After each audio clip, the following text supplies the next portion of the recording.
Bueno, todo aquel... Perdona.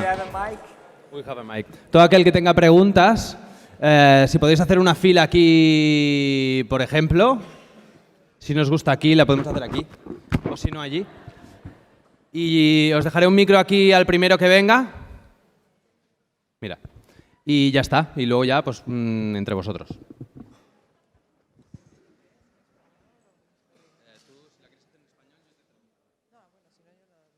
La fila ahí en medio. Could you talk a bit more about those changes you said that are going to happen from now in ahead? Okay. So the question is, can I talk a little bit more about the changes? Well, you know, the changes are happening right now. They're not, you know, in the future. They're, you know, look in the world today. You know, the economy is collapsing. Is one way of, yes, well, that has physical consequences for many people. You know, there's all sorts of temperature change that are occurring. There is, you know, more activity that's occurring in our weather systems, in our seismic systems, you know, with more seismic activity all around the world. And we are reaching a very important point. And that point is a change in our solar dynamics. Every 11 years, the sun flips its poles. Did you know that? Every 11 years, the sun, you know, magnetic field flips. And when it does, the sun becomes active. And, you know, this dynamic in our sun is this time very different. It's changed. It's behaving very much differently than the other times. And part of why NASA is realizing is because our heliosphere, which is a bubble that's generated by the sun wind, okay, the plasma of the sun, that bubble is being compressed because the sun is moving through a denser part of our galactic equator. And it's because the equator is a double torus. And so the sun is moving through that part of the double torus where the magnetic lines of force are very strong.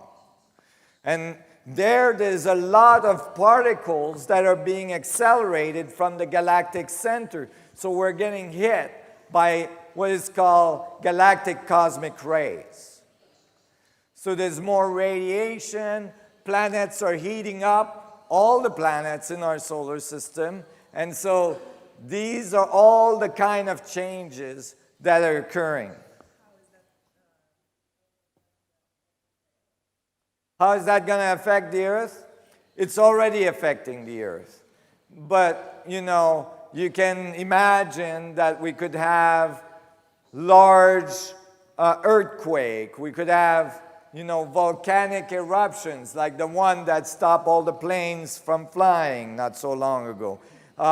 We could have large tsunami activity, you know, meltdown of the ice sheets, which would raise the water, you know, in our oceans. All these things are slowly increasing and occurring as we speak.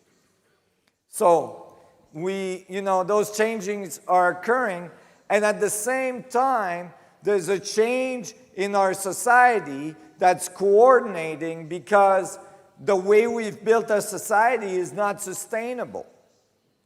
So like our economic system is collapsing, it has to be replaced by an economic system that's sustainable, right? So all of the structures are changing, and you know, with that change, there's a lot of suffering. There's thousands and thousands and thousands of people in the US that are ending up in the streets every month because they're losing their house and you know, there's more and more people suffering.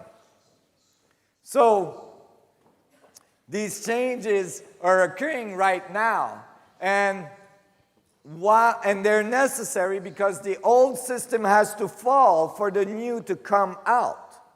So we don't have to worry about breaking down the old system. It's breaking down on its own. What we have to make sure is that we have the new system in place so that we can replace it and move forward and go to the next level as the old crumbles. And that's what we got to keep our eyes on. We got to keep our eyes on the positive side of the change, on the possibility that's being offered at this time for us. And that positive side is that we recognize our true power, we recognize the fundamental principles of creation within ourselves, and we apply it to our technology to transform our world. The outside technology and the inside technology has to come together so that the outside and the inside is matched, and then we can ascend. Thank you. Gracias. Thank you.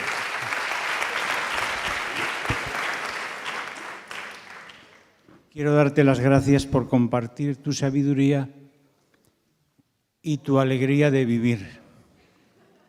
Mike. Me gustaría darte las gracias.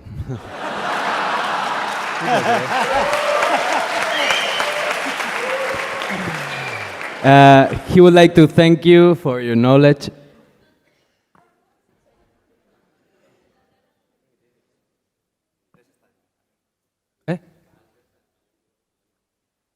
No lo sé. ¿Están traduciendo?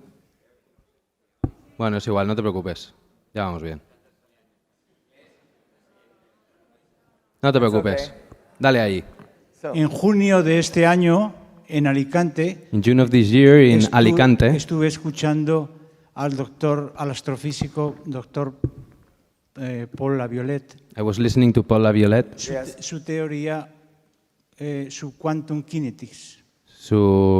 his quantum kinetics. Cinética subcuántica. Yeah. Mi pregunta es si puedes decir algo, un poquito, Can you talk about it?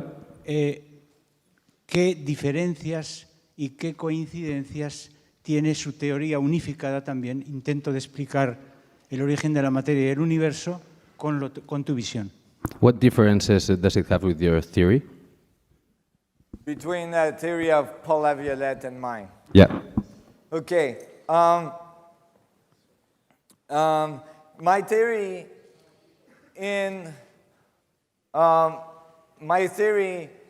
is actually a unification theory that gets rid of most of quantum theory. So that actually we're dealing with the subatomic particles in terms of mini classical body, mini black holes, right? Paul did an excellent job at describing some of the dynamics there. I think it applies to what I'm doing. When it's actually going to be put together, it's going to be very powerful. But in one way, Paul Laviolette's theory, is still using principles that are in the standard model of the quantum world that I think are not correct, or not accurate. So, but I think that what he touched on is accurate, is correct, in that the structure that he's describing at the subatomic, lowest level of oscillation is this coherent structure that I'm describing in terms of black hole dynamics. So I'm coming at it from a classical point of view, from a classical, mechanical, Einsteinian way, and he's coming at it using quantum theory.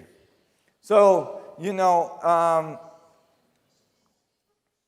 I think we meet somewhere in there. The link is not so obvious yet. But I think there's a meeting possible there, and I'm hoping that we can collaborate on that at one point. Thank you. What were you going to say?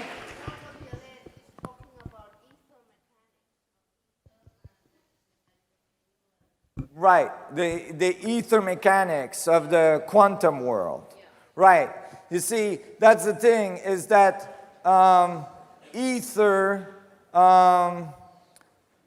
is a concept that had been there for a very long time prior to Einstein's field equation. Then when Einstein was brought in, then it was said, oh, we don't need ether anymore. And, you know, they replaced ether with space-time.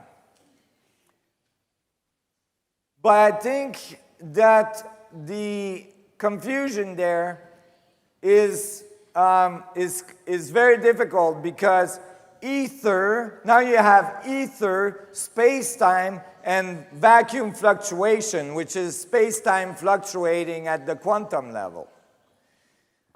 And I don't use the terminology ether, because when you say ether, right away physicists are thinking that it's that other thing, right? From before Einstein that you're trying to bring back in. Sorry. You know? So I don't use that, because I think what people were thinking about when they were talking about ether is actually vacuum fluctuation in modern physics. So.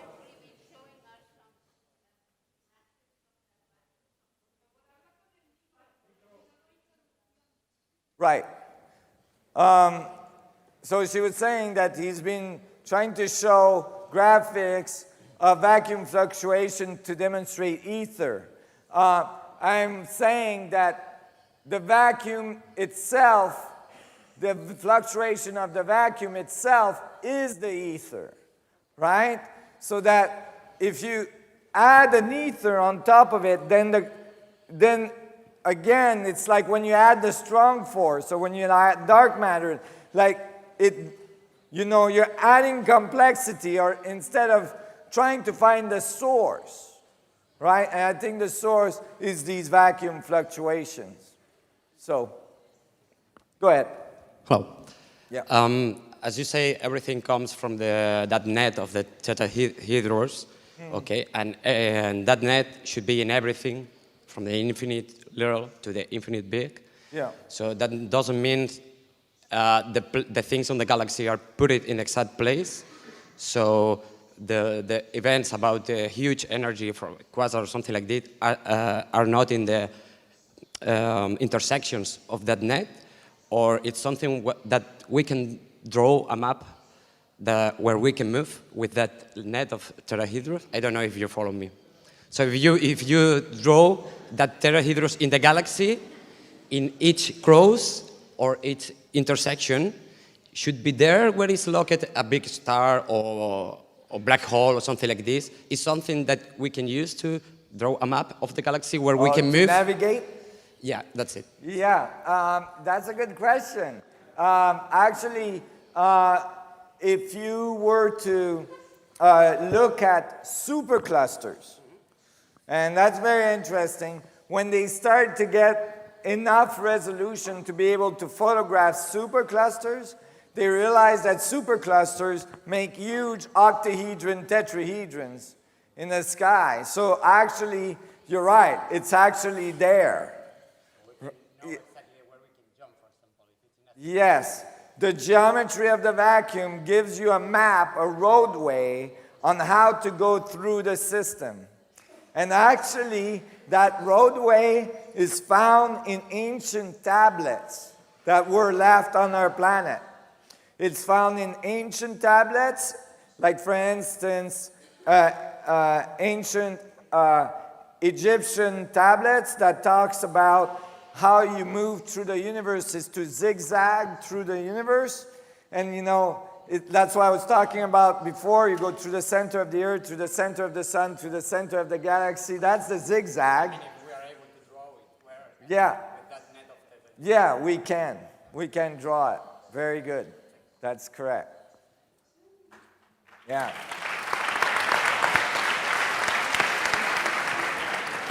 Hello.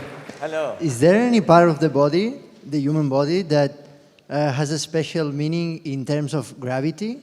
Because sometimes you talk about the heart, but in the magnetic sense. But about the gravity, I'm thinking about the hara or Tantien or... Yeah. So you want to know in the body if there is a gate.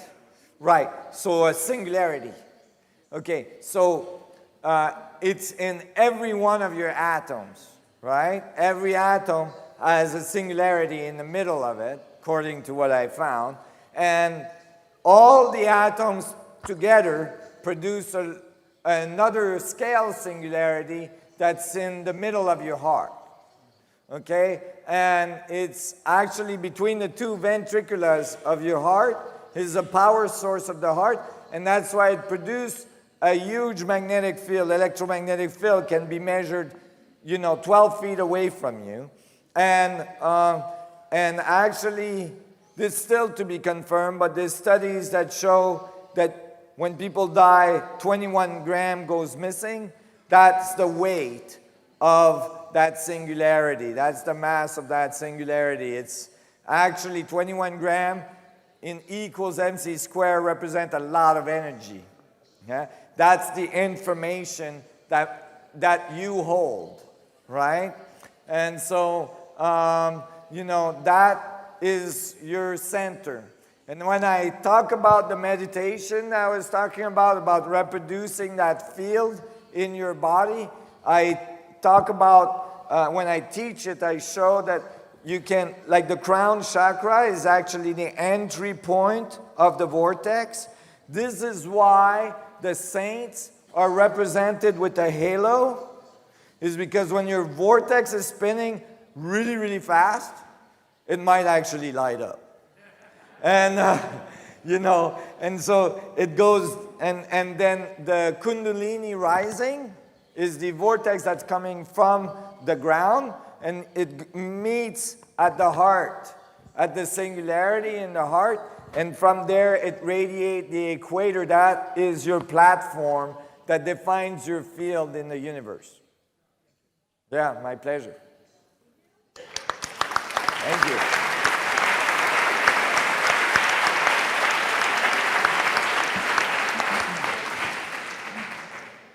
Bueno, buenas tardes. Me gustaría dar las gracias a HARAMEIN, aunque ya se ha adelantado Jesús. Pero Thanks again. Gracias al cuadrado. Que quería comentar que me ha resultado muy curioso sobre el tema que ha hablado de la transmutación. He liked the transmutation theme that you were talking about. Transmutation. Okay.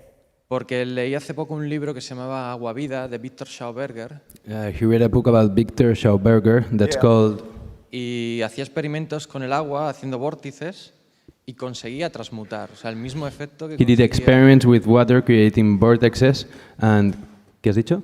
Que conseguía transmutar usando vórtices de agua. And he could... Yeah. See, my Spanish is getting better by the minute.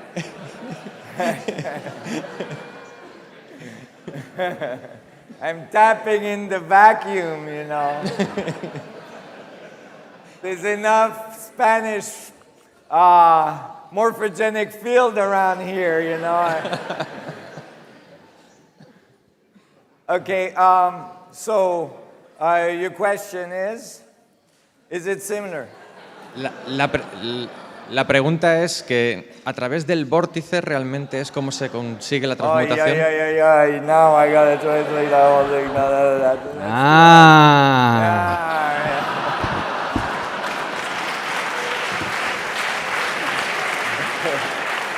¿Qué decías? Perdona. Repíteme la pregunta. que si realmente influye el hecho del vórtice en la transmutación. O sea, Does porque ya the vortex issue really influence in the The transmutation. Yeah. Yeah. So the ¿Cómo cuesta esa palabra? vortices and makes the the transmutation, because remember I was saying how atoms are produced.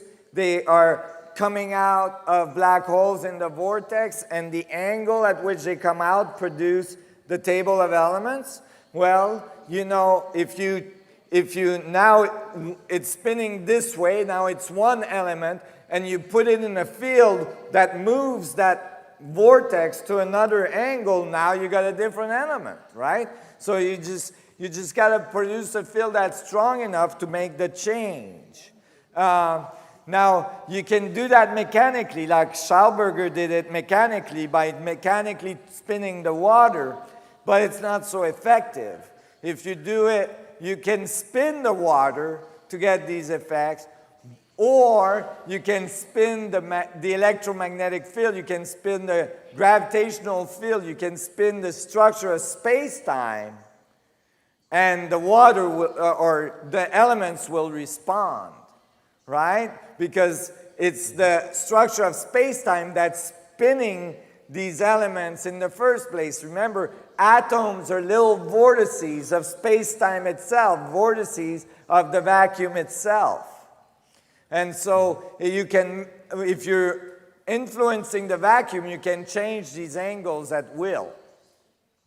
So when I have devices that spin in the millions of RPMs, I will be able to make very, very incredible elements.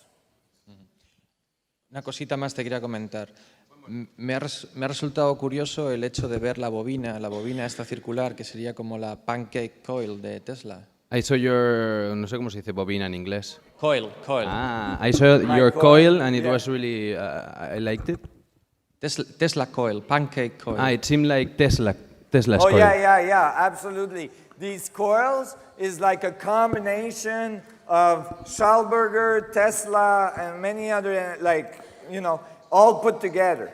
I came up with it independently from studying the structure of space-time, but when you look in history, many inventors had part of the geometry. For instance, Tesla pancake coils is the equator, but then the top part is like when Tesla built what we call Tesla coil, he built cone, not cylinders. You know, modern Tesla coils, but he built cones because he knew it was a vortex, right? So it's like the cone with the pancake with the torus, you know, all put together. Muy bien, muchas gracias. Thank you. My pleasure.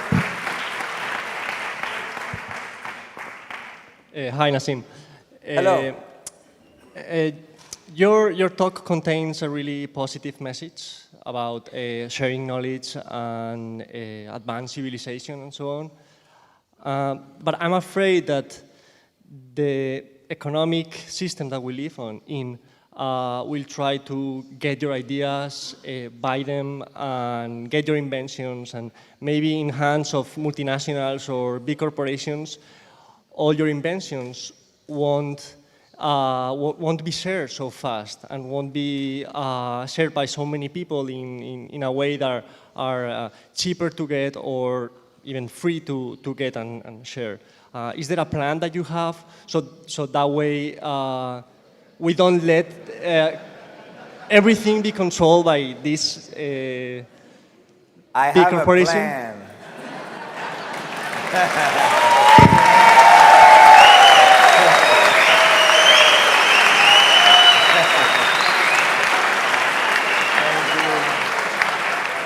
Very good question. Yeah, it's been a challenge, you know. I've been doing this for 25 years. It's been a great challenge. I've had many meetings that were a little bit scary, you know, with agencies, three-letter agencies, you can imagine, right? And there is... you know, this is why I founded a nonprofit foundation. You know, I'm funding a for-profit as well. But you know, at the end of the day, if I can get the support of the public, this is why I was talking like that, is if I can get the support of the public, then that's unstoppable, you know?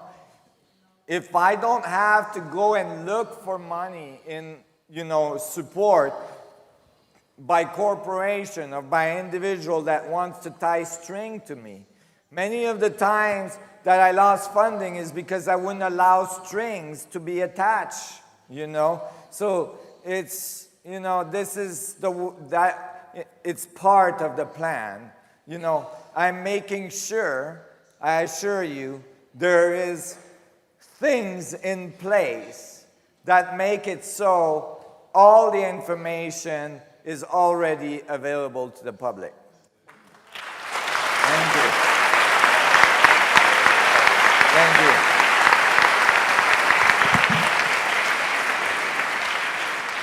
Hola. Hello.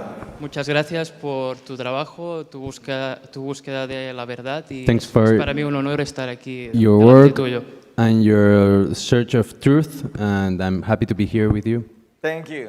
Thank you. I appreciate. Bien, yo vivo cerca del centro geográfico de Cataluña I live close to the geographical center of Catalonia, Yeah. y desde hace un par de años he estado observando unos símbolos grabados en la piedra. and since some years I've been observing symbols that are carved on rock. Bien, este símbolo es la semilla de la vida, que This- conoces bien. The symbol is the flower of life that you know very well. Oh, wow. Really? ¿Verdad? Sí. Y, Wow. y he podido observar que es del siglo XVII, está grabado en las piedras de algunas casas. And I could observe that from the 17th century, this was recorded in stones of some houses. Y bien, me gustaría saber por qué lo hicieron, qué grupo de gente lo pudo haber hecho y por qué este conocimiento. I would like to know why it could it be done, who could do it. Very great. Oh, wow. I was going to ask you, is there pictures? Wow. Es una pequeña muestra, hay más casas aún. There's many more. Oh, really? Did you know that, like, those look just like it? You know, on the ossuaries, which are the tombs that the Hebraic community, like the first century Jewish community, just after Emmanuel, which eventually got called Jesus, right? Just after Emmanuel, you know,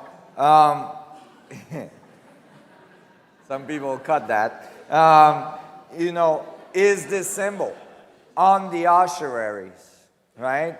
Of all the, you know, anyway. So,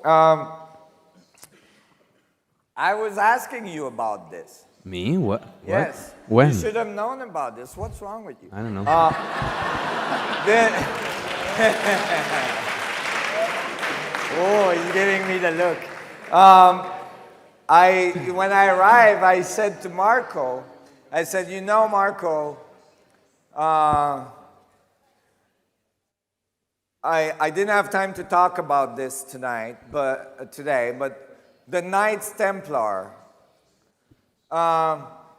we're looking for this object, the Covenant, the Ark of the Covenant, because they came out of the Cathars in the south of France, which was the lineage, right, of Mary Magdalena, the blood of Emmanuel, all the lineage, and the children of Emmanuel, right, all the way back to the first century. It'd take a little time to explain why this is here, but let me just try to do it quickly. Emmanuel, the part that's not so well known about him is that he was part of the Essene community. Now they're starting to admit that his father and his mother were part of the Essene community. The Essene community that was near the Dead Sea in Qumran was there to host the Ark of the Covenant. It was the B plan. If the Ark was in trouble in the Temple of Solomon, it was taken out of the temple and brought to the Essene community where the high priests there were ready to receive it. And that's why there's a scroll that was found out of the Essene scroll that was called the Copper Scroll. In the Copper Scroll is a description of the Ark of the Covenant coming to the Essene community, right? And there was born Emmanuel in the vicinity of this very powerful object. This is, you know, walking on water is a gravitational effect. When you have the ark, you can do all sorts of healings, including, you know, bring things back to life. I tried it myself. Right? And, you know, and Emmanuel made clear, you will do greater things than I, because he knew this knowledge, this technology would come back. The reason he was crucified is not so well understood, is because when he went to Jerusalem, where the ark was no longer there in the Temple of Solomon, he found the high priests were ego-tripping. And they took the power, they installed a pagan idol in the Temple of Solomon that was there to host the ark. And he threatened them to bring the ark back. And the high priest didn't want the ark back because they had control now without the ark there. It had been gone for a long period of time already. And so that is why they plotted to get him crucified. They didn't want the ark back there. The Cathars knew about this because they had a direct knowledge, they had a direct lineage from the blood line. And so they started the Knights Templar to look for the Ark of the Covenant because they knew that was the source of power. And the Knights Templars started the Crusades, going to Israel, going to Jerusalem, going to the Temple Mount where the Temple of Solomon used to be, thinking the Ark may be hidden under there somewhere, that they could find the Ark. So they looked in that region for many years. They couldn't find it. Eventually, I spare you the details, they went all the way down to Ethiopia, where the ark had been brought there by the Essene because they had to make sure it was safe. This is why there's a large Jewish community in Ethiopia. And then they found the ark there. There's lots of evidence that the Templars were there and that they found the ark and they brought it back to Europe.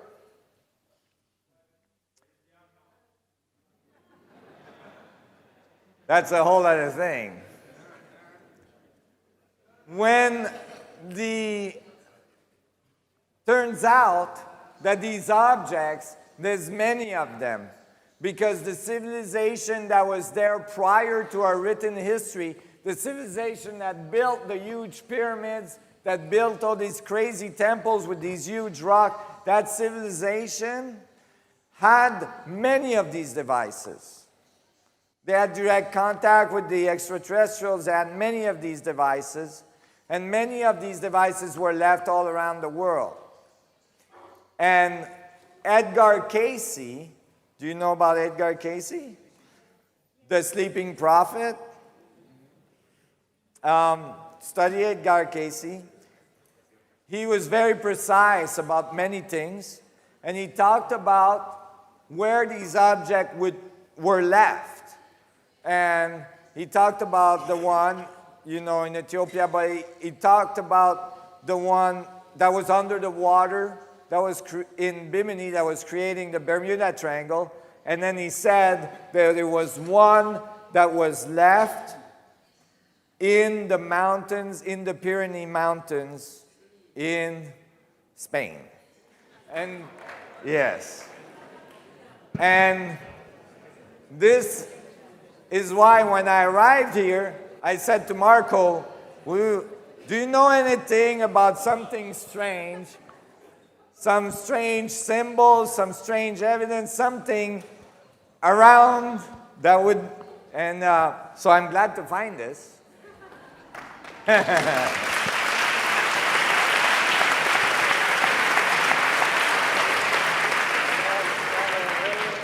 So I believe from the research I've done, and I'm skipping a lot of details, that the Knights Templar actually found the one that was in the Pyrenees as well, and that they moved it around and that they were here and they built many things and they left. I'm glad to see that they left traces of the information in Spain about this object, about this power. So I would love it if you could give me some copies of these or scan them and email them to me. Oh, I can keep those? Sí. You have copies? Yeah. Sí, sí. Oh, wonderful. Tengo los originales. Si quieres, estás invitado, te lo puedo enseñar en persona. I have the originals. If you want, you're invited. I can show it in person. I would love that. So I'll have to make that happen maybe next time I come. Are they very far? 100 kilómetros. 10 kilometers. Oh, wow.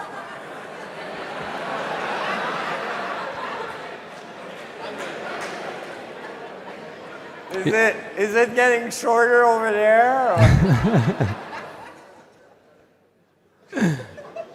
Así que hay más. Thank you very much. Te voy a mandar por correo más fotos. I will send them to you by email. Okay. Cerca de Solsona.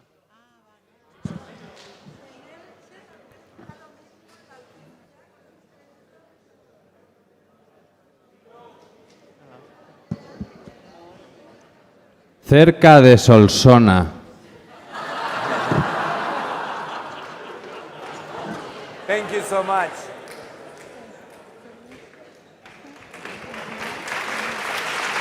En Elche también está lo mismo. En Elche también está lo mismo. Sí, sí, sí. Claro. Hola, buenas tardes. Que en Elche, de donde nosotros venimos, en la provincia de Alicante, In Elche, from where we come from, in the province of Alicante, también está la misma geometría there's the same geometry de la semilla de la vida. with the flower of life. Y es toda la época de los romanos, This came from De la the época Roman de- epoch.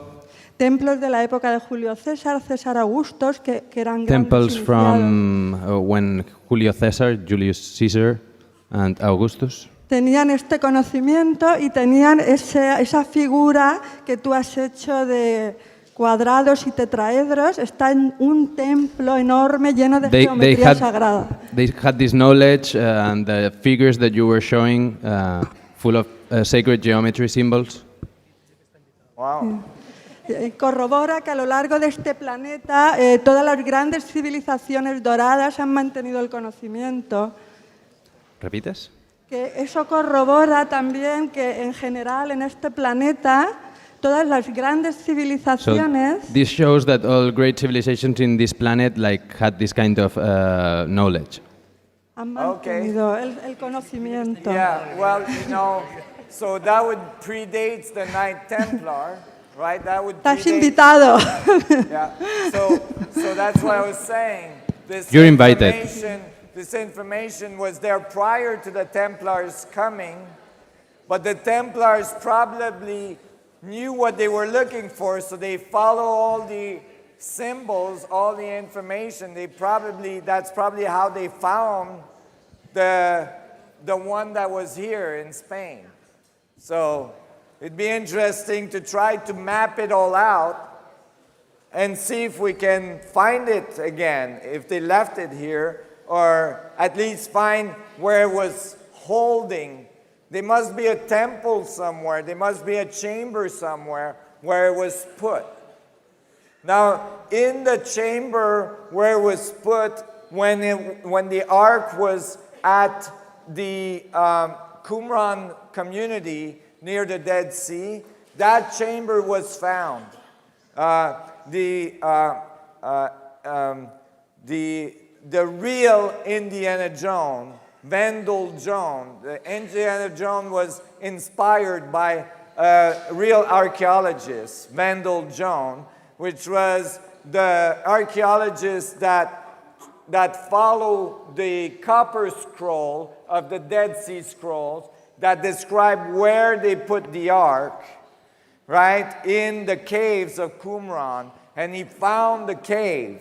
And when he opened the cave, NASA was there to verify and everything. When he opened the cave, there was a strange blue light that was glowing in the cave. It's described in the report by NASA. And it's really interesting because in the report by NASA, it says, it just blew my mind when I saw that, because it says, this is the same strange blue light we found when we opened some of the chambers in the pyramids in South America or in Mexico.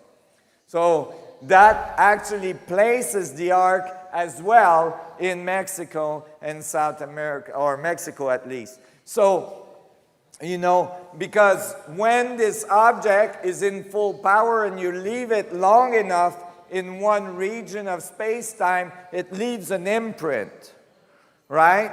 And until that imprint is disturbed, it can stay fairly coherent. So there might be a place like that somewhere around here. I would like to go and find it. ¿Sí? Okay. Primero quiero agradecerte muchísimo tu trabajo. Thanks a lot for your work. Thank you. Conozco ya 4 niños de entre 10 y 15 años que están muy enfadados contigo. I know like about 4 kids of entre 10 kids from 4 to 10 years old that are really mad at you. Enfadados. There's like 10 kids of ages from 4 to 10 or to 6 that are really mad at you. 10 to 15. 10 to 15 that are mad at me. Muy enfadados porque todo lo que tú explicas es contrario a lo que les explican cada día en la escuela. Because all that you explain is just the opposite as what they're receiving every day at school. Yes. Entonces, quiero hacerte una pregunta para ellos, porque son nuestros hijos y nuestros nietos de futuro. Then I want to ask you a question for these kids. Yes. ¿Puedes explicarnos o enseñarnos a explicar los agujeros negros para los niños de 10 a 15 años, por ejemplo? Can you help us to explain black holes to kids of that age, please? Y otra pregunta. How do you explain black holes to kids of that age? Is that what she asked? Oh. Otra pregunta muy parecida, aunque muy Another distinta, question. es la importancia que tiene la geometría para nuestra salud y evolución. También necesitamos explicarlo a estos chicos. We also need to explain the importance of geometry in our health. And evolution. Under evolution. Yeah. ¿Cómo explicamos esto a nuestros niños? So how do we explain this to our kids? En 4 palabras. In 4 words.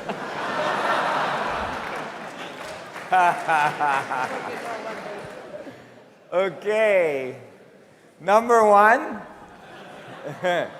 The whole. You take the kids out of school.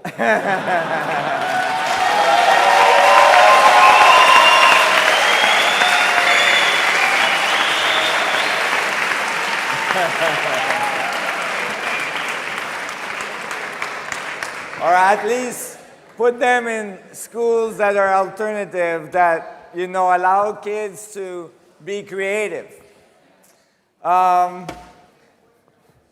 Because, you know, at the end of the day, one of the biggest problems in a civilization is education. Education, the way we have it today, is not the solution, is the problem. Right? Why? Because children instinctively know.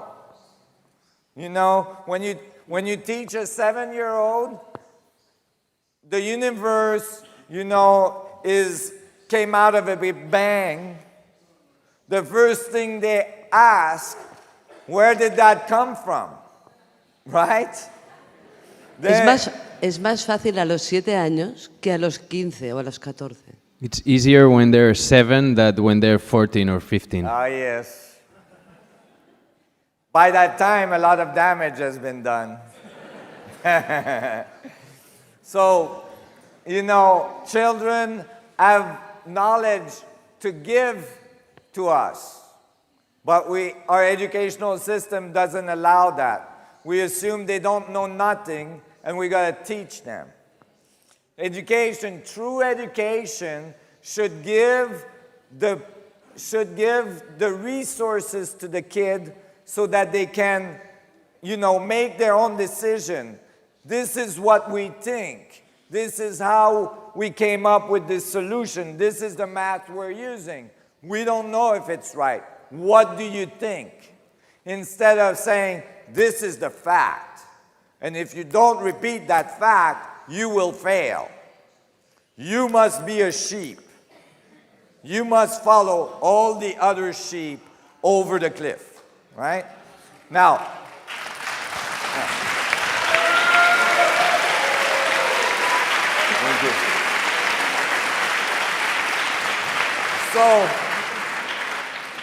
so how do you explain a black hole to a child? Well, I think you say to him, think about it. You could cut this piece of bread into a smaller piece of bread.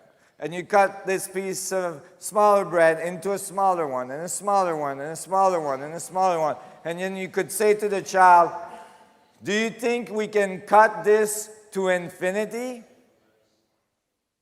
And the child will probably say, yeah, you can continue cutting. So then you can say, well, then that means there's infinite amount of pieces of bread in this bread. So if there's infinite amount of pieces, there's infinite amount of weight, infinite amount of mass. This bread must be a black hole. Right? Or at least made of black holes. Right? So I think using examples like that, it has to do with the geometry too, you know. Look at the geometry of a flower. Look at the geometry of the branches of a tree. See all the branches of your hand, right? This part is 1.618 smaller than this part. This part is 1.618 smaller than this part. This part is 1.618 smaller than this part. This to this, and this to this, my arm to my... Why do you think that it's always the same ratio? Look at a flower, you get the same ratio. Do you think there's a fundamental geometry? Maybe there's a fundamental geometry that makes all this, right? Using nature. Helping the child observe, look at the world around them. Instead of drawing geometry on a piece of paper, you know, doing geometry outside in the world, looking at the way planets orbit the sun. Look, there's geometric octaves, you know, things like that. And giving them a sense that nature has these fundamental principles in it, I think is very important. And that's lost in our education because we try to reduce everything into some conceptual notion instead of the natural world. Thank you very much. My pleasure.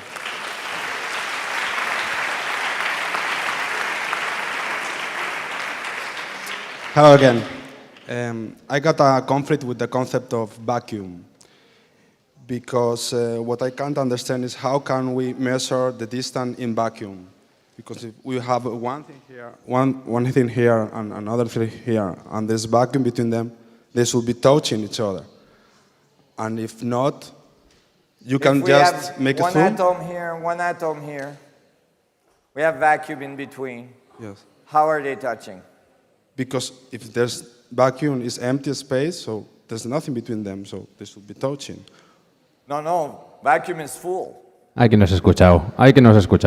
I know this is very specific, very fundamental thing, but my brain can't make that up because I'm thinking about vacuum, and vacuum is empty. It's Okay, empty I'm going to space. help you with that. Okay, thank you. Okay. So think of the vacuum as a pool of water, right? But you don't know there's water because there's water everywhere. So there's nowhere where there's no water. So you think there's water everywhere. So it's not anywhere that you can say there's no water. So you think there's nothing. It's just water. We call it vacuum, right? So in the pool, there's a little vortex. It's called a soliton in physics, right? A soliton wave, a little vortex. And if you look at this vortex, there could be another vortex over here. When you see, because you don't know there's water, you say, oh, there's an atom, and oh, there's an atom over here. But in fact, what you're looking at are two dynamics of the vacuum itself. There's not vacuum and no vacuum. There's just vacuum. And when the vacuum is spinning in a little vortex, they say, oh, here's something. Not knowing that that something is everywhere because the vortex in the pool could not exist without the water. Right? So what we see as matter is just a dynamic of the water. It's a dynamic of the vacuum itself. It's a dynamic of the ether, you know. Make sense? Yes. Okay, good. Thank you. Thank you.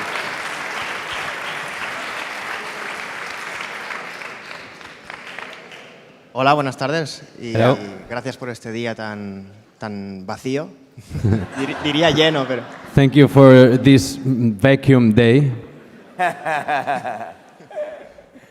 Y bueno, tengo dos preguntitas, una un poco más técnica que es de esta mañana, que hay un... I have two questions. One is a little bit more technical, that's from this morning. Sí, no entiendo bien, no he comprendido bien cómo un centímetro cúbico de vacío puede estar tan lleno. I really didn't understand how a centimeter cube of space can be so full.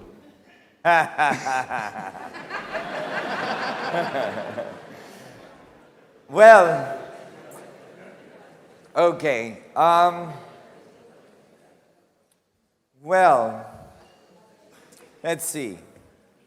Imagine that you were extremely large, right? I don't mean fat, but you know, like very, very big being. That you were so big, you were outside this local universe we call the universe, right? Right? So now you're extremely big, and you're looking at our universe from that size. You would see our universe and you'd say, it's just one thing. It's one kind of ball of light, little ball of, you know, look like an atom to you, right? But if you jump in there, you go, oh my God, there's all these stars and galaxies, billions of stars, billions of galaxies, da da da da da. Because you're looking from a different scale. Same thing with the vacuum. Right? You're looking from a scale at the vacuum where you're seeing like a lot of space. But if you look closely, really, really close, it's oscillating. Lots of energy is occurring. A lot of vibration are occurring in that space. You see? It's a question of scale. ¿Era aquello que se llamaba Planck o...? It's that you call Planck's distance? Planck distance, that's right. Which is billions of times smaller than an atom. So to you, it doesn't exist. You don't see it. You can't experience it. It's oscillating so small, so far away from your experience, you don't know it's there. O sea, el vacío realmente no es vacío, es compuesto por Plancks. So, space is not vacuum, it's not space, it's composed by Planck's distances. Space is oscillating at the Planck's distance, meaning it's not composed of something, it's just that it's vibrating at frequencies that are very, very, very energetic, very small, like very short frequency. Right. Vale, ok. Bueno, no. Voy a la otra pregunta más curiosa, más... I'm going to the other question more. Okay. Y gracias por tu esfuerzo. Thank you for your trying. Antes has dicho que el 12 es importante y lo relacionabas con la música. You said before that 12 was really important and you kind of took it to music. Sí, y bueno, la música es una de las cosas que solo ocurren en la cabeza, ¿no? O sea, And music is one of the things that only happen in our head. One of the things that what? That happen inside of our head. No se da en la naturaleza como un agujero negro, un árbol. It's not given in nature like a black hole or something like that. Not quite. No. Like the sun makes music. The moon makes music. Vale. They all oscillate, they all vibrate, they all have fundamental resonance frequency, right? We can actually record the sun and record planets. They make very specific sounds. In ancient time, it was called the music of the spheres, right? So nature does oscillate, and so it's a kind of music. Right? If you heard all of the oscillations in the universe together, it might sound like a symphony. Vale. ¿Y el tema de que sean 12, como los 12 tonos? What about the 12 as the 12 tones? ¿Puede tener alguna relación significativa? No sé. Can it have a significant relationship? Yes. It's not my field of expertise. Music is not my field of expertise. But in ancient time, especially in the Mayan time, there was 12 tones to the scale, that were in like harmonic relationship to it, and then was renormalized by John Sebastian Bach, I believe. To the diachronic scale. But I think that there's a fundamental natural scale of tones in the universe that function with the geometry. I haven't studied it enough to identify exactly what those tones are, but they're most likely very important because in the technology I'm building, it is a frequency against a radius that makes the scale. So when I build the technology, I look at the scale and I calculated if there's all the data points on the scale, right? Well, if I'm building a technology, I gotta make sure that the frequency and the size of the sphere fits on the scale if I want it to work. You understand? And that's how I can mathematically calculate how I need to build the technology. My pleasure. Thank you. Wow, what an amazing lecture. Thank you. First of all, I was looking on your website the other day and I was like, damn, I want to become a member now. Like, let me in. Pay. Where do I pay?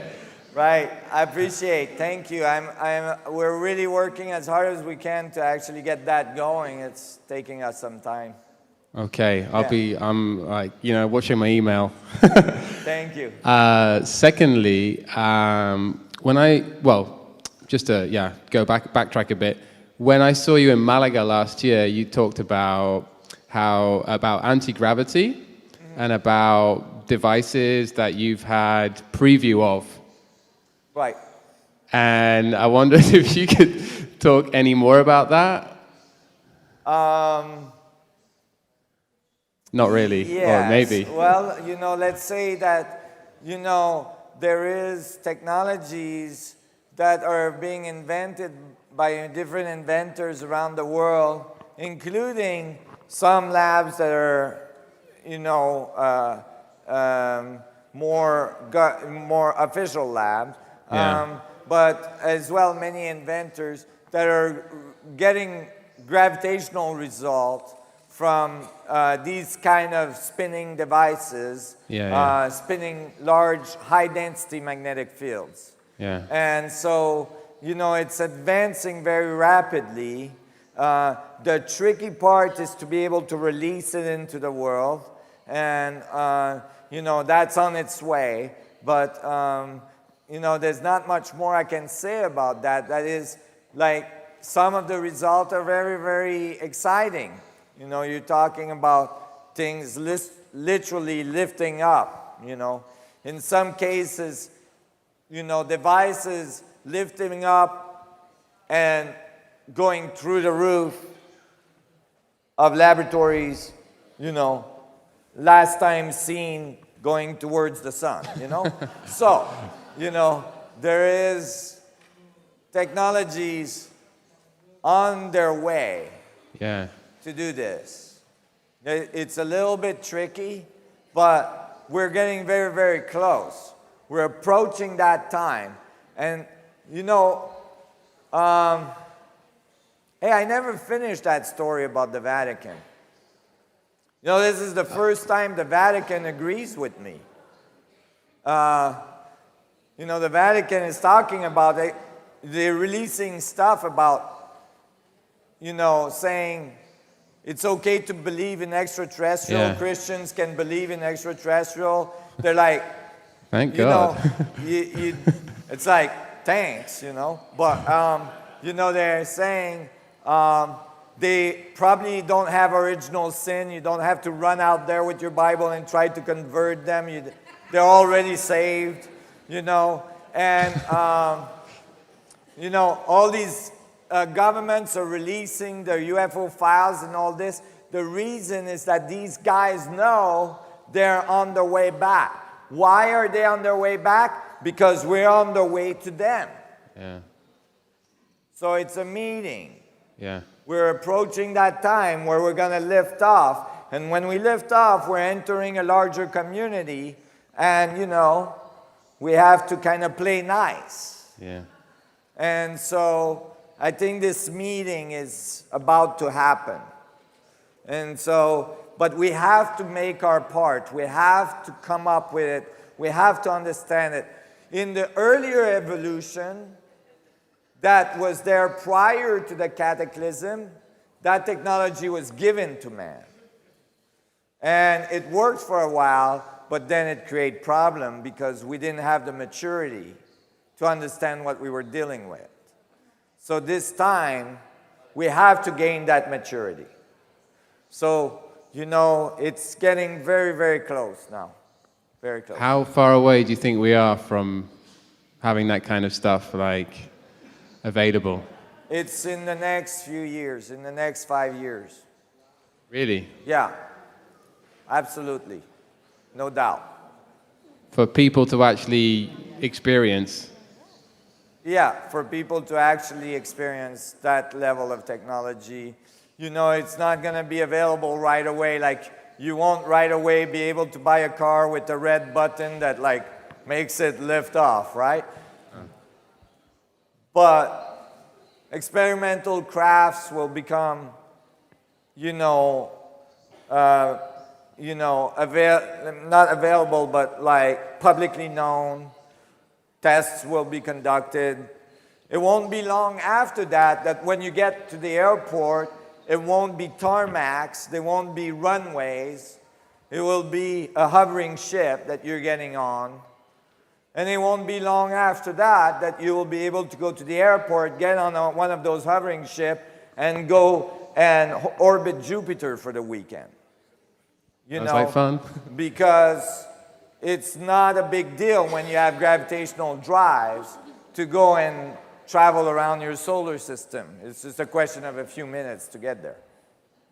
Okay. Yeah. Awesome. Yeah. Second thing, have you heard of Valery Uvarov? I heard that name somewhere, but Like the Russian sort of director of the ufology for the National Science Academy or whatever. Okay, for the Russian Science Academy. Yeah, that kind of thing. Right. Security Academy or Science Academy. He wrote a book, and he's done some interviews with Camelot, Project Camelot, about regarding the pyramids.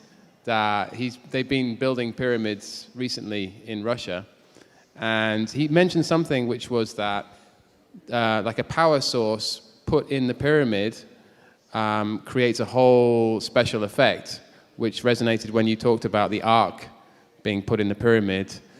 And he talked about like a crystal, like he constructed a pyramid to certain specifications in his home, and he placed a crystal at a certain angle or something like that. In the middle of the night, it started glowing, that kind of thing. Yeah, good. Yeah, it's interesting. He's written a book about it as well. I don't know what it's called, but it's on the internet. You can download it in English for free. Okay, can you send me a link? Yeah, sure. I would like that. Will do. Yeah, I mean, you will get those effects. You get the right geometry, you get the right, material in the geometry. The reason why crystals do that, I mean, we use crystals in all of our technology. There's reasons, right?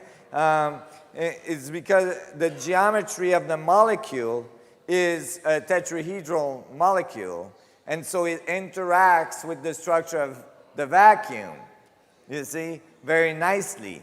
And that's why crystals have this special power that, people talk about. But in the spiritual communities, they haven't figured out it's not like some raw crystal you take out of the dirt and, put on an altar. I mean, that has some power, but it's minimal. If you actually activate it and if you grow it in a laboratory so it's extremely pure and, it's a little more technical. But when you get it just right, you put the right ingredients together, you'll start downloading some energy from the vacuum. And like I showed today, just a little teeny weeny bit of interaction with the vacuum energy will produce pretty large effects. Yeah, very large effects. Yeah. Okay, excellent. Thank you. Yeah.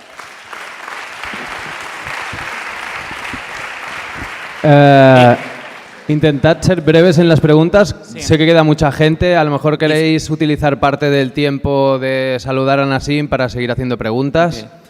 O... We are in direct contact with Valery Uvarov.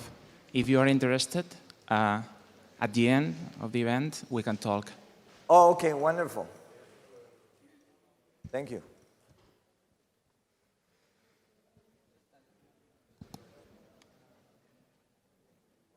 You got unplugged.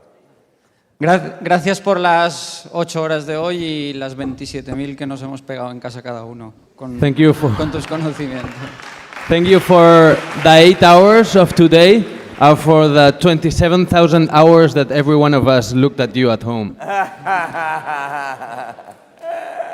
Pues una cosa es que si todos estos conocimientos se saben o se sabían desde todos los grandes imperios, ¿no? If this knowledge has been known for that long of a time, Yeah. Si se saben y se ocultan o simplemente hoy en día no están disponibles. Y si aparte de que se oculten, se están utilizando en algún sitio. do you think that they hide them, or that maybe we simply lost the knowledge, or that maybe they are hidden and that they're using them someplace?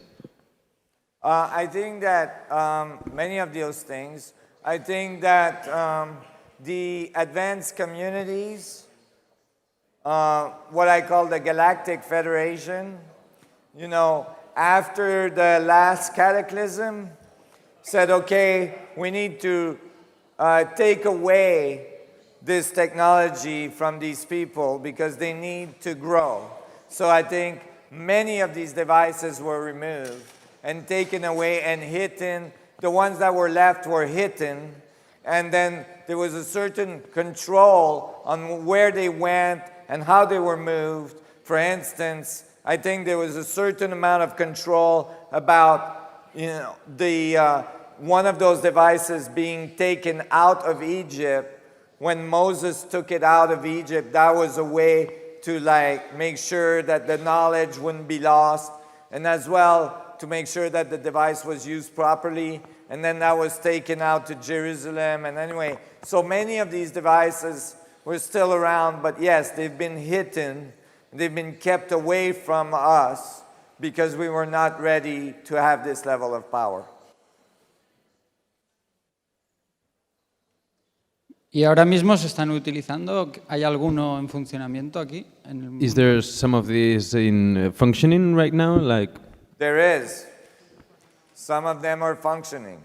I believe the one that's under Mecca, at the, you know, the Kaaba is functioning. The one that's in Ethiopia is functioning.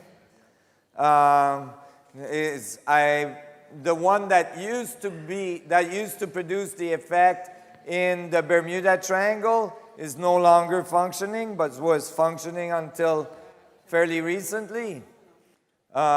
It's no longer functioning because the government has, you know, put a whole bunch, tons and tons of material on top of it to get it to stop, because they were trying to control it and they couldn't control it, so they got it to stop. I think there's one in the mountains in South America that's functioning.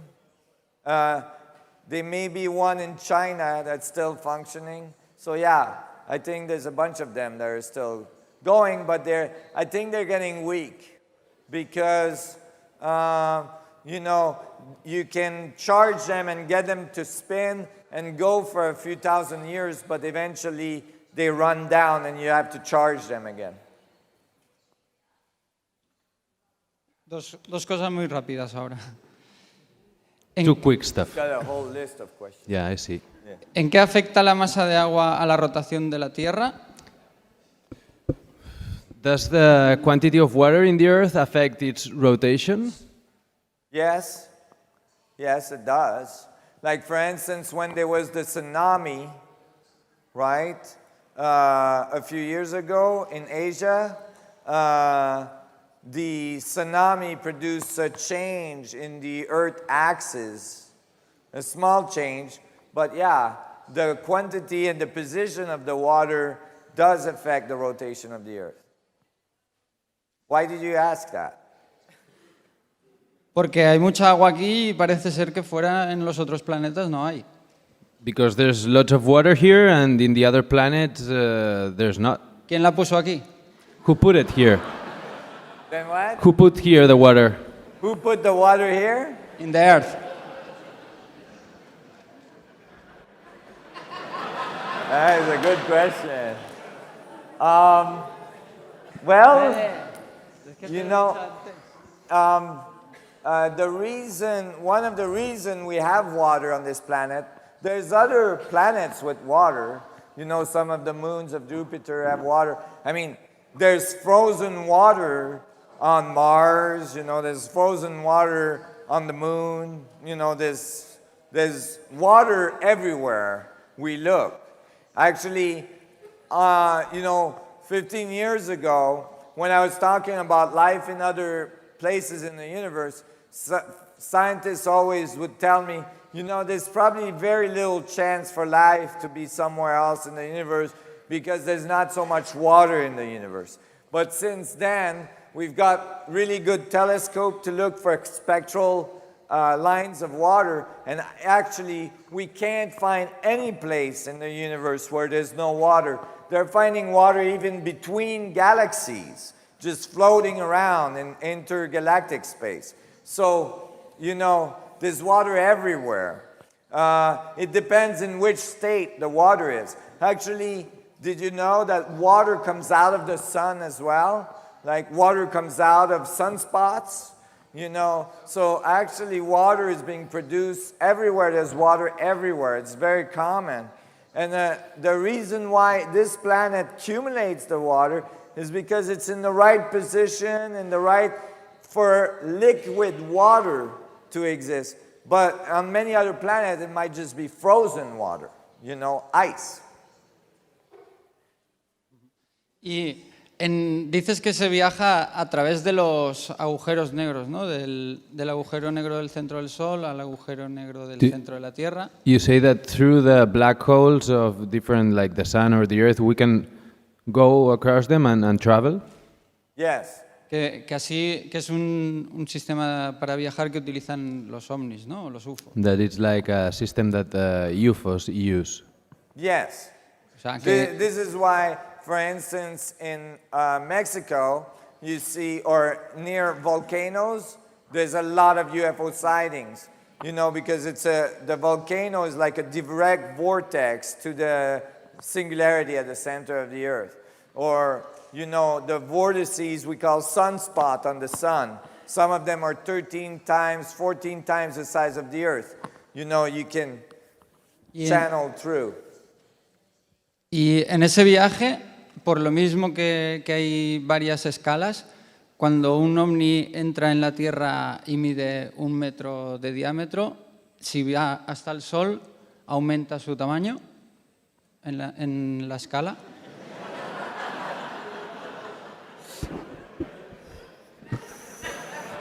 So, when one of these UFOs, like, pues, como que cuando se acerca a...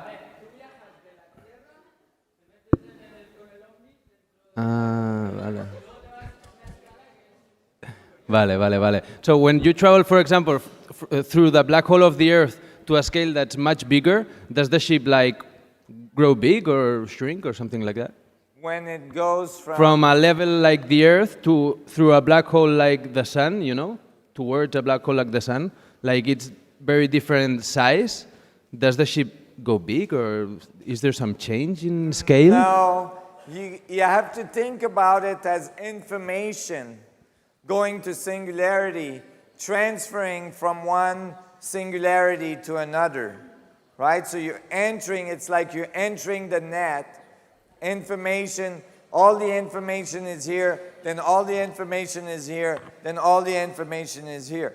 But the scale at which you're entering the black hole is important. If your ship is the size of Jupiter, you cannot go through the Earth, right? Because you're going to have an issue. So then you go through the sun, right? But if your ship is small, then you can go through the Earth to go through the sun and so on. Is for that. Si las naves que se están viendo cerca del Sol tienen el tamaño de Júpiter, no es que cuando llegan aquí se hacen pequeñitas, ¿no? No le he escuchado nada. Si todos habláis, no puedo.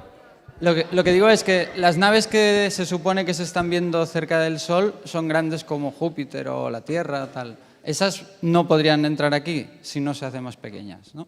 O sea, que no entran. No.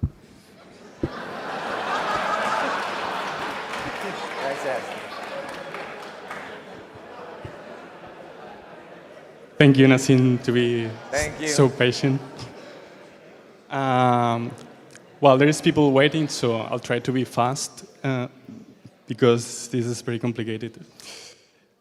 Just really want to know, when you got your artifacts and you put the crystals on, and you had all the structure just going on, if you felt a link or connection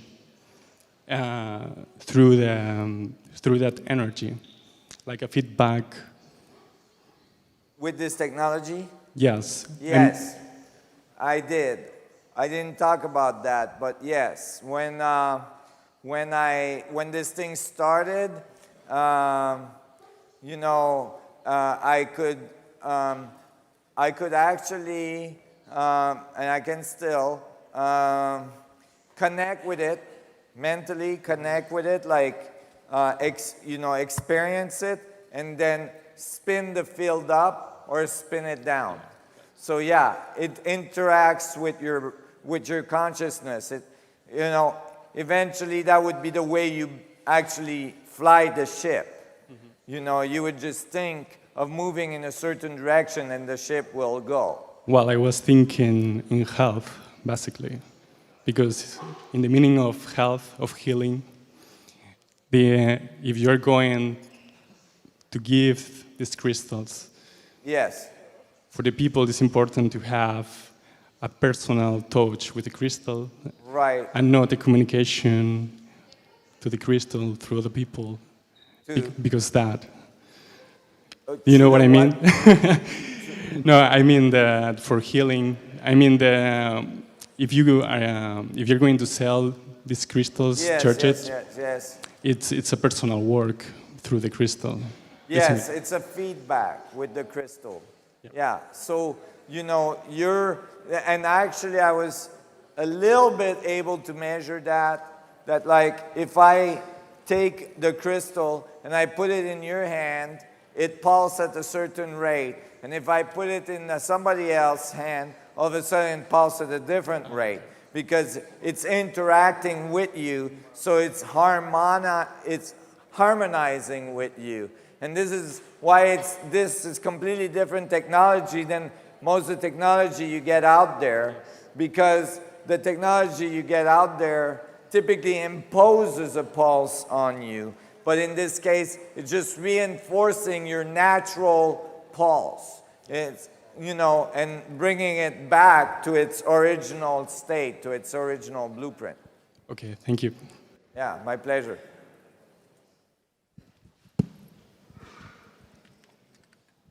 Hola. Antes hablaste de la memoria que en la zona de la espalda. You were talking about memory before.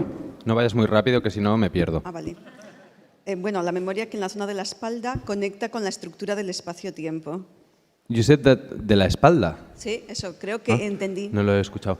That the memory of your back connects con la estructura del espacio-tiempo to the structure of space-time. Y cómo se puede cambiando la impronta de la memoria para liberar traumas y para así también poder modificar el futuro. ¿Podrías ampliar algo más en este sentido? So, how can you change your memory to change, cómo cambiar la memoria para poder cambiar? Sí, cómo cambiar la impronta de la memoria que tenemos acumulada de generaciones pasadas. Hablaste algo en este sentido y cómo esto puede liberar traumas y liberar energía para, cambiando el presente, poder cambiar el futuro. Si me la haces en partes, creo que lo conseguiré. Venga, va, la impronta otra vez.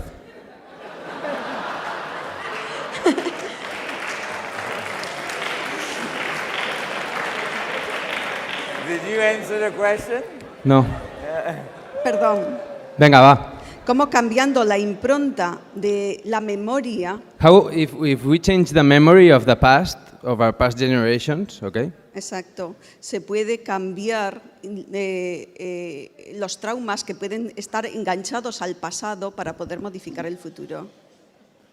Can we change the traumas that are linked to the past? To make money as a translator. Yeah, that's not my job. Try that again. Okay. Why she's asking that if we can have these memories of the past, how can we change them? Okay, so these memories are embedded on the structure of space-time, right? And they all link through all the way to your present. Right now, your singularity is connected to all this information. So you have access to all the information. This is why your genes and all your memory is actually present. So you have access to that information. So you can go with your current memory imprint, you can go through that set of information, change it, and that will change the future from that moment, which is your present, and change your present, which will change your future.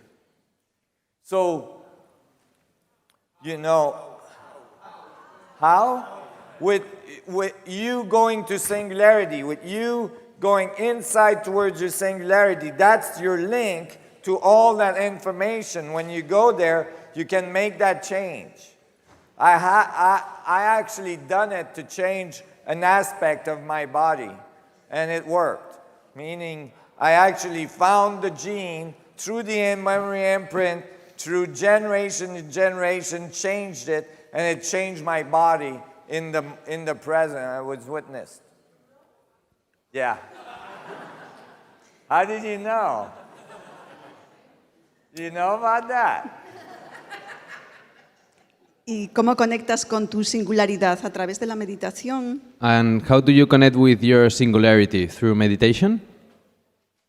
Yes, you do. I mean, meditation is a tool to connect with your singularity. You already is connected with your singularity. It's just that you become conscious of that connection so that you can start to modify what you need to modify to get into a higher level of coherency.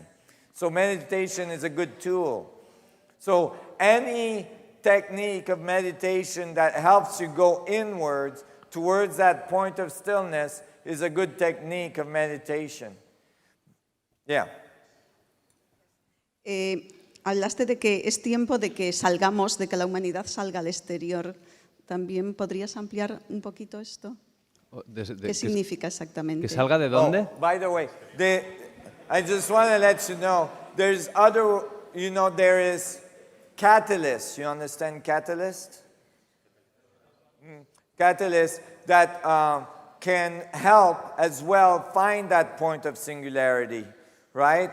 Some catalysts could be peak experiences in sporting events. Other catalysts, I do in meditation. So peak experiences in or taking certain, hallucinogenic plants, like the ancient people did that. They would go through level of initiation, they'd take certain plants to help you connect with your singularity, or go in the vicinity of the Ark of the Covenant. If you have one handy, like you can, get close to one, then you will certainly connect with your memory imprint. There. So, yeah.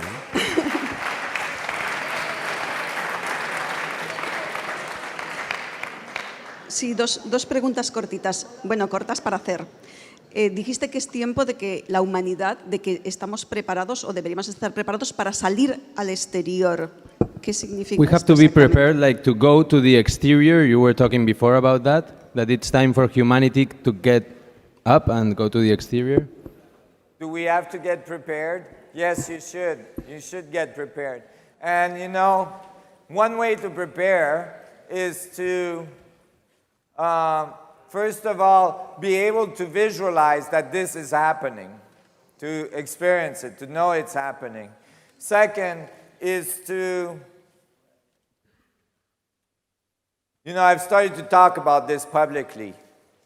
In the Galactic Federation, there is a program. Here on Earth we have programs like Save People in Africa. There's a program in the Galactic Federation, Save a Human.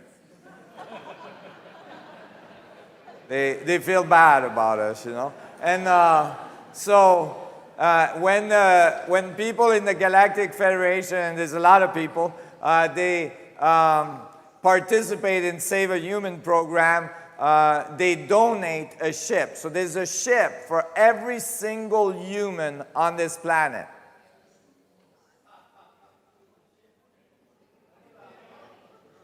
There's a ship for every single human on this planet. And you can call that ship. So I suggest you start to call that ship. And if it shows up, don't run in the other direction screaming, because that kind of defeats the purpose. So, we are a ship, but you know, it's very practical when you put your ship in your car ship to go, you know, a few hundred kilometers. Well, if you're trying to go across the galaxy, you need, you know, the larger ship to put your ship in so that you can go over there. So, you know, so that's available to you. Actually, you know, the crystals I'm going to start getting out are good communicators to communicate with your chip. I tested that not like a few weeks ago, where I charged some of these crystals and I gave it to a woman that had never seen a UFO. And I said, call your ship with them. You can call your ship with those. So one night she went outside and called the ship, and it showed up. So, yeah. So, you know, it is available. They are there. They are listening. So part of getting ready is actually realizing we're part of a larger community. And that larger community has been around for a long time, and they're trying to help. They're really trying to help. And all the stories about the bad ETs that want to take over the humans, that's all crap. Actually, those are stories manufactured, many of them by governments, to scare people so that they can justify the fact that they've been shooting at them since the Second World War, or maybe even the First World War. So, you know, because, you know, if there's bad ETs out there that wanted to take us over, it would be over in seconds. You know, it would be like done, right? And the other thing is that there's a fail-safe in this universe because it's a feedback. So if you're a destructive race, you don't make it very far. You might make it to your local moon, but even then, you know. But you're just going to self-destruct because nature will eliminate what doesn't work. So any civilization that reaches higher levels of consciousness, you know, is a civilization that's able to travel across large distances. These civilizations are peaceful. They don't have any reason to war. They don't have any reason to want to take over planets. There's billions of them, right? They don't need little planet Earth.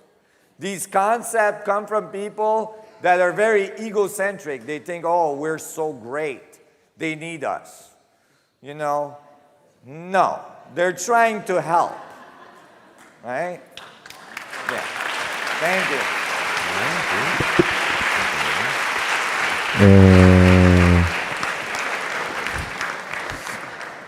Vamos a ir, como todavía queda bastante gente, intentad hacer una pregunta por persona. I don't mind, you know, Primero, I can do this all night, but we're probably going to get kicked out, right? Well, You're going to kick us out. maybe. Yeah. I don't know what you said, but... Bueno, primero darte las gracias por el día de hoy, más que nada por el día que nos has hecho pasar a todos. Thanks for the day of today. Thank you. Y bueno, quería comentarte una cosa, porque yo tengo un conflicto conmigo mismo ahora mismo. I want to ask you something because I have a conflict with myself right now. Yo vengo... Ask me something that what? I want to ask you something because I have a conflict with myself Okay. right now. Vengo de un instituto muy pequeño de Mallorca. I come from a very little institute of Mallorca.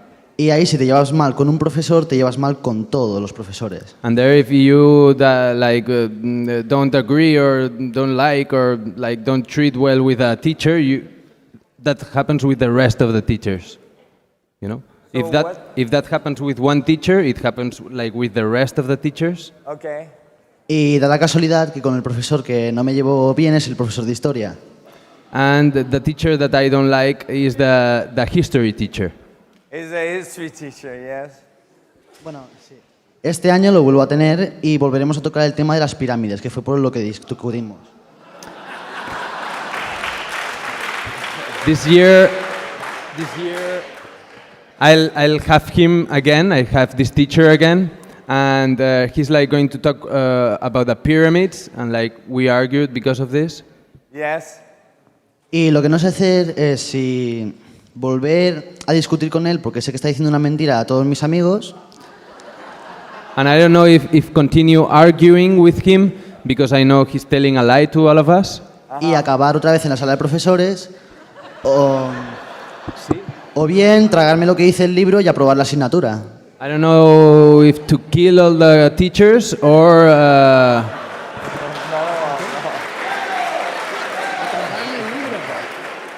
¿Qué era lo tercero? O si me trago lo que me dice el libro y apruebo la asignatura. Or if to simply repeat what the book says and pass the class.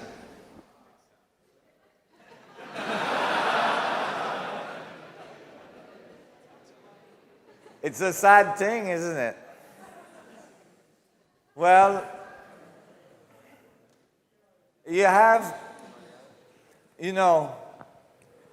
I know that the teacher thinks of you as the young person, right?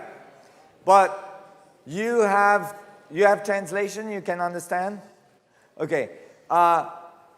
You have to be the wise one. You have to be the mature one.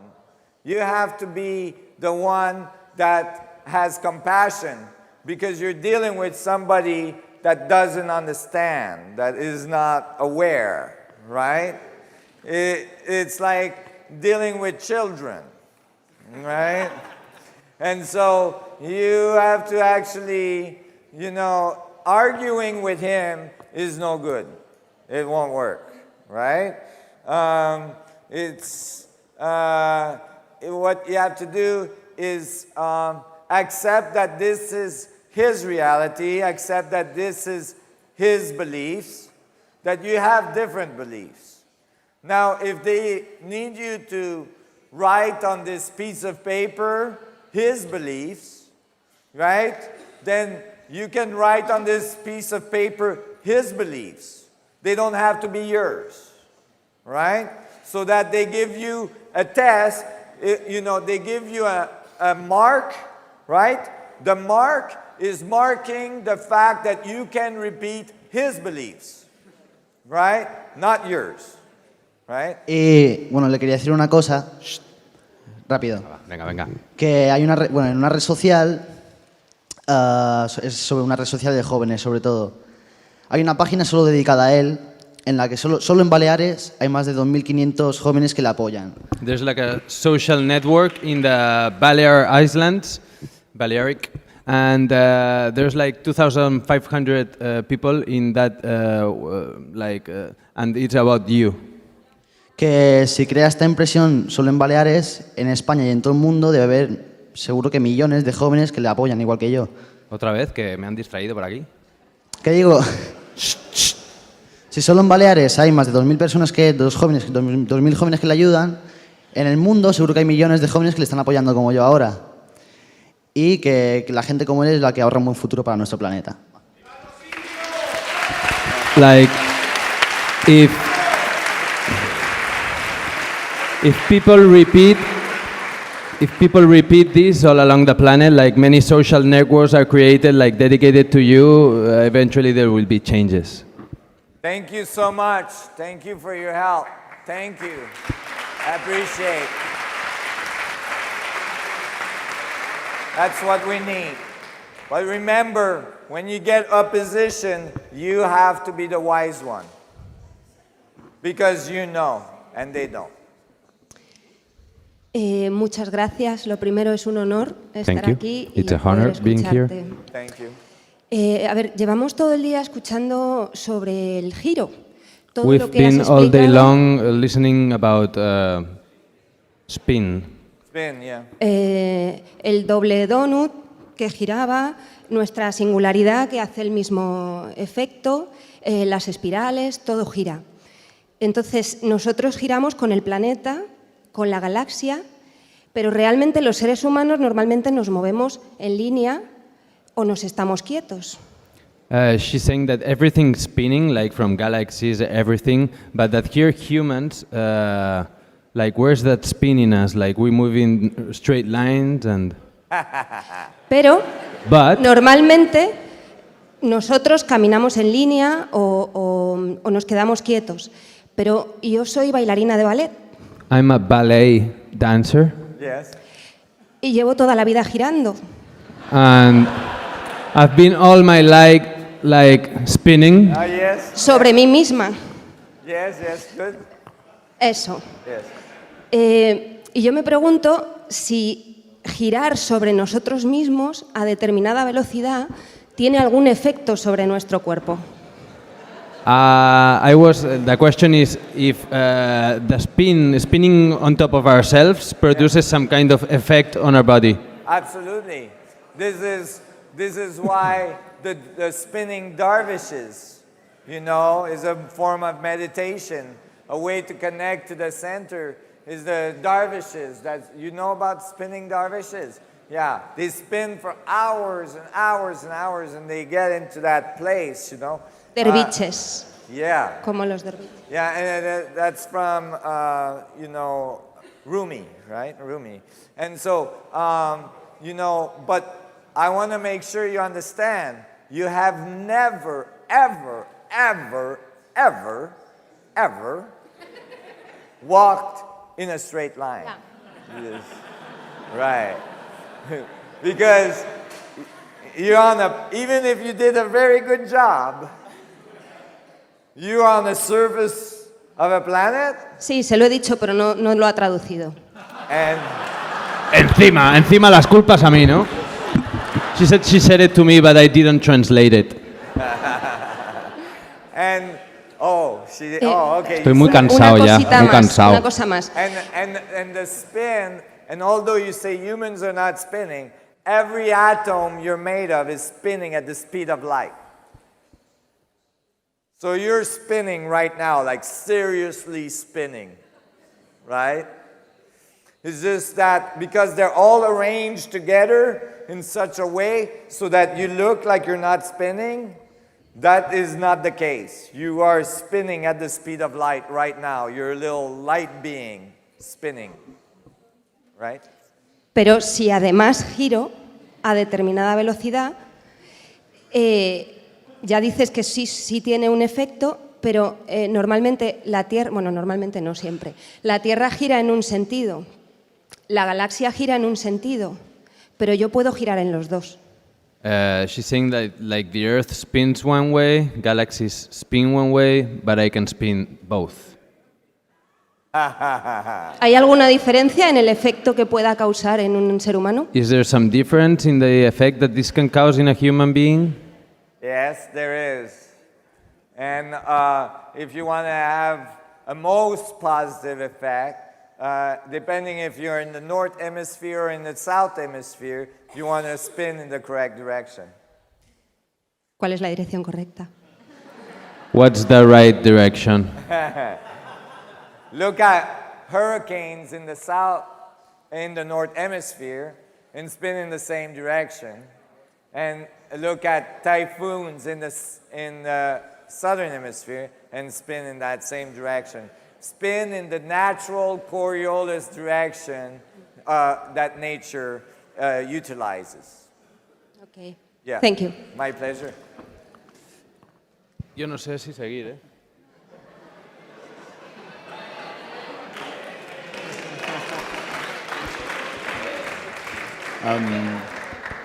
Hello, Hassan. Hello. It's good to be here. And, Thank you. It's good to have you here. Much luck in your investigation. Thank you. And I'm just wondering, I have this idea in my head. I'm listening to you for the last hour, and I'm thinking, does it need to be a machine? Does it need to be a device? Can it be that we can build, that we can be a singularity device ourselves? Does it need to be something out of ourselves? You are a singularity device. But you relate your work plenty to natural sources, like you look for the way nature moves, nature happens itself. Can it be that we can find a natural singularity device that can act as a motor, like a horse takes us like in a car? Okay, so, this is what I was saying. I get spiritual people calling me saying, we don't need no stinking technology. And I'm like, you're talking to me on your cell phone driving your car, right? I hear this argument all the time. It's like, the external world and the internal world are both crucial. One is feeding back on the other. You cannot eliminate one. They're always both there. The technology is just an expression of a higher level of consciousness. So for instance, you can levitate because you have a singularity. You are one of those devices. You can levitate. You might have to work really hard at it though. Meditate for like 25 years or maybe meditate for a few lifetimes and maybe you'll start levitating, or maybe you do it, like I levitated a few times, but every time I didn't do it on purpose. I was sleeping, right? And I was caught off the ground, right? But it's not practical. For instance, you're just not gonna get the whole planet to levitate themselves off, right? The other thing is that you might be able to levitate yourself off the surface, but if you levitate yourself out of the atmosphere, you're going to have other issues, like breathing, in empty space. Well, not empty, but like without oxygen is going to be a problem, right? So there's all sorts. The technology, the external world is a fundamental principle of nature. It's not an artificial thing. Technology is not an artificial thing. It is a creation of creativity. It's the creation of a universe learning about itself. Oh, look, I can take this element and I can take this element and I can put them together and I can do this. And that allows me to do this and so on. Our level of consciousness has increased dramatically because we have technology. If we didn't have technology, you would be out there in the woods with a stick trying to get your next supper. You wouldn't have no time for philosophical ideas about if we need technology or not, right? So what I'm saying is that the technology I'm discussing is a technology that is much more harmonically linked with you. The reason people have a sense, oh, I don't want technology, is because the technology that we've experienced so far is very rough, it's very precarious, it's very male-oriented, it's very destructive, right? Because we only have 150 years of technological advancement. It's very short, right? Now we're getting into levels of technology that are becoming much more harmonious with us, like the crystals I'm talking about and so on. These are tools for our consciousness. I assure you, if I land in your backyard with a ship, a technological ship, and I put you in it, I pick you up, and I bring you in the galaxy, right? to visit other star systems, to see other planets, your consciousness is going to go through the roof in its evolution. Why? Because a piece of technology brought you there. So, you know, that is the key, is the balance between the external world and the internal world. No one should reject the other one, meaning the technologist should not reject the internal world, the world of consciousness, and the spiritual person should not reject the external world, the world of technology. The two are complementary, they're fundamental. And it's a very difficult thing to unify. It's like unifying both sides of the brain, but when they come together, then it's remarkable what can happen. Well, thank you, which I don't disagree at all what you said. Thank you. But it doesn't answer my question. I guess I haven't asked it properly, which is, can it be that the core of a singularity device actually exists in the natural world as a device, like something we can tap on directly without building it with the same effects as a singularity device? That was more my train of thought. Like, does it already exist?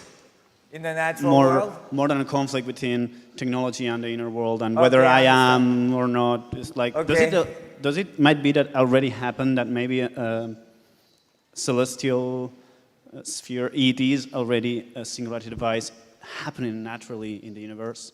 That was more the idea running through. Yeah, you know, the Earth is one of those. You know, the Earth is, you know, Buckminster called it the Earth ship. You know, it's our spaceship flying through the universe. You know, we are on one of those natural device, if you want to call it that way.